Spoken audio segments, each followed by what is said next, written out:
Good. Welcome to the next session on IPCP, our coaching pathway. The next one is running now in February 27 next year.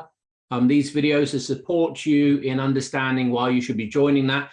So this evening or last night, Jay ran a session and we ran into the coach's cognitive biases. So we're going to explore slightly that with the Headley and see how that is valuable and necessary for you to be across. Any questions that you have about the coaching pathway, when this video gets posted, put them in the comments and then Jay or I will respond directly to you. So Jay, cognitive biases from the coach perspective, what are you discovering? Not so much what I'm discovering. I've known that the coach needs to do the work to get their stuff out the way. Otherwise, that's going to get projected upon the client. What the cohort is really starting to realize is how prevalent that is without the work. It's a bit like trying to understand a book by reading the first chapter.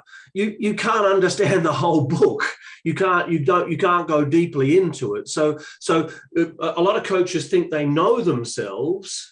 And some of these coaches have been through practitioner, master practitioner, and they've done the old meta coaching with us, coming into this program now, starting to realize, holy crap, my biases are quite large, and I can now actually see how they're getting in the way of me being an effective coach, an effective developmental coach. Okay. And so last night we explored your thinking preferences, and we explored your work preferences. And so thinking preferences are, I think we're looking at, do you think in terms of, well, your work preferences are, do you prefer working by yourself or in a team with others? And the important part about that is shared responsibility. Do you like to hold responsibility yourself? Even though you like working with people, then you're likely a group worker than a team worker. If you like working with people and sharing responsibility, then you're definitely a team worker. And if you like to hold responsibility to yourself and you prefer to get things done on your own, then you're definitely individual.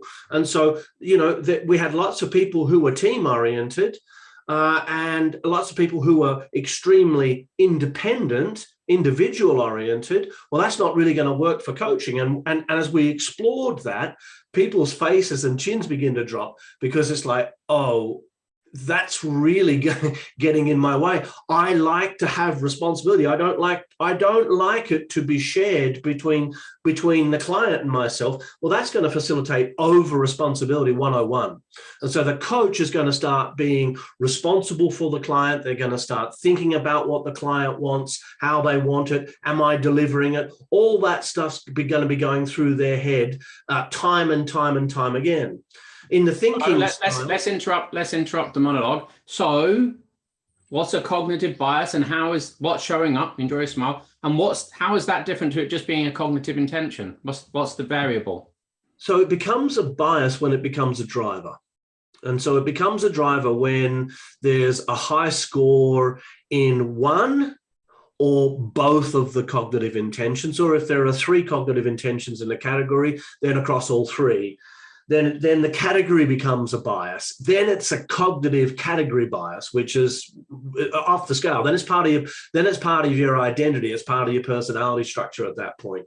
So hold on. Say more about off the scale. It's off the scale in terms of. So an example in perspectives. One person in the group had 90% first person, 95% second person, 100% third person. Right. That means that perspectives are now part of their identity. I said, tell me about how perspectives are part of your identity. She said, all I talk about is perspectives. I live, I dream, I think about perspectives. I'm constantly correcting people's language. It's like it's part of her identity. That's why it's so strong across the category. So the whole category becomes a driver. How does that play out as a bias for that student particularly, without going into who that was? because they'll be constantly just coming back to perspectives. They won't be referencing anything else other than perspectives. They won't be referencing cognitive biases. They won't be referencing beliefs. They won't be referencing values. They'll just go, this is a perspective problem, because that's all there is. It's like tunnel vision. And so suddenly, well, that's your perspective, in his or her relationships, primary relationships. Well, that's your perspective, sweetheart. It's not my perspective. Can you hear how subjective that is? They're getting into arguments over whose perspective it is, because it's part of the identity structure now. Yeah. And so the bias is what, though? The bias is a category bias. Right.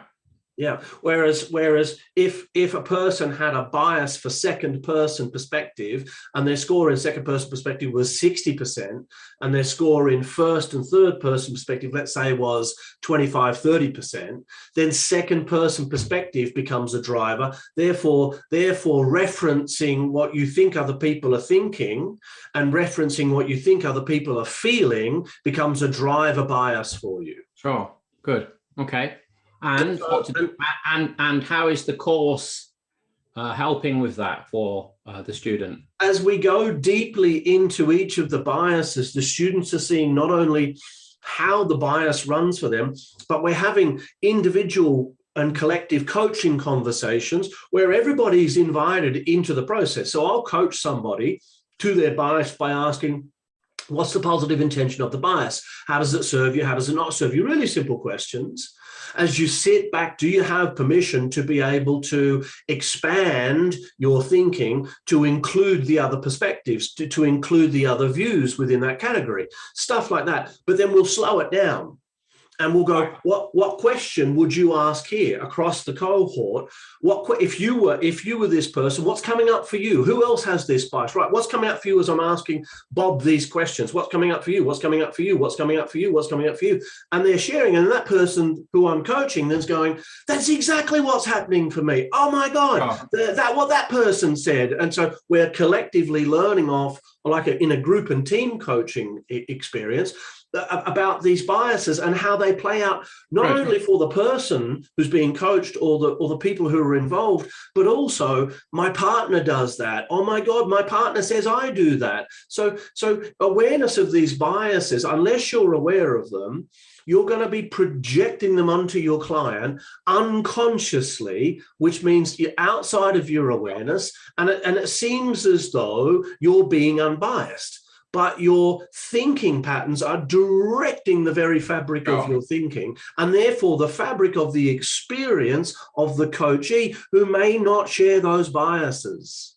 So what kind of coach can we expect to be coaching that isn't aware of these biases? What's the kind of quality? What's the likely outcome of the sessions with their clients? Well, they'll have an unconscious agenda, Joseph. So they will hold an unconscious agenda to get somewhere. Let's say they had high achievement and high influence in terms of their success strategy. Yeah. Right. So high achievement means they want an outcome. Yeah. High influence means they want control and influence. If you had that bias and you weren't aware of it, you would be controlling the coaching session toward an outcome that was yours, not theirs. Yeah.